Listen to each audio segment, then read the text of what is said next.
It's said that revenge is a dish best served cold.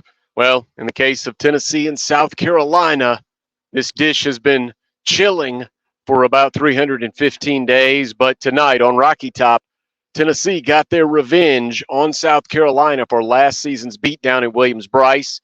The Volunteers delivered one of their own, knocking off South Carolina 41-20.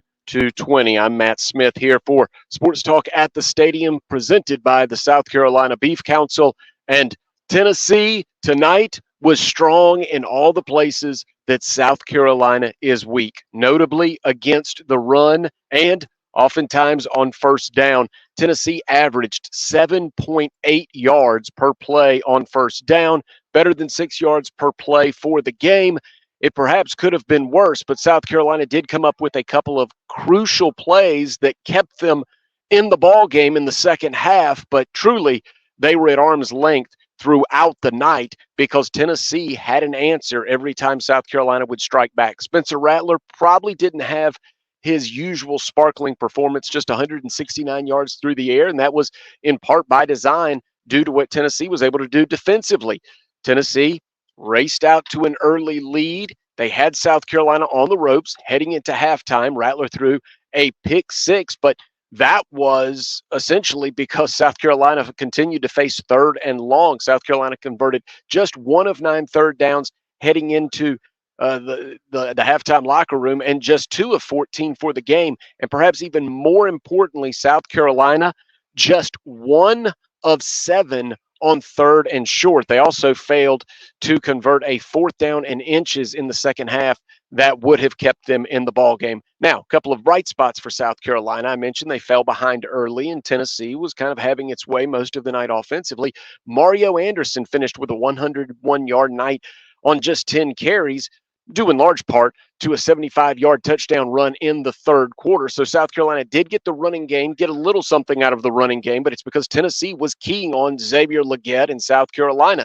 Shane Beamer said in his post-game press conference, the young receiving core behind Legette is simply going to have to step up. Amarian Brown still hobbled. He did play tonight, but was only partly effective. Didn't get a lot out of the tight end position. And with Juice Wells continuing to be hampered by injury and unavailable, South Carolina is just looking for answers at the wide receiver position. The same goes for the offensive line. South Carolina started 2 freshmen on the offensive line. And another thing that Beamer said during the post-game press conference is they're going to take another look at Fugar at right tackle. And he's not blaming anybody. He said, look, they've got some young players hampered by injuries. A lot of players that aren't available. They anticipated that we're going to be a part of the 2 deep heading into the season, and it hasn't materialized simply because they haven't been available to practice. So that's what South Carolina's up against heading into the bye week. After that bye week, they get Florida. Florida, of course, was thumped by Kentucky earlier today. So that's a winnable game coming up for South Carolina at home in 2 weeks. So not a lot of shame. Tennessee really is a bad matchup for South Carolina. Yes, the Gamecocks kind of destroyed the Volunteers a season ago, but that was with Juice Wells. That was with a fully healthy team that was motivated, ready to go, and had the right game plan in place. This team probably still trying to find itself. They know what they have in Spencer Rattler. They know what they have in Xavier Legette.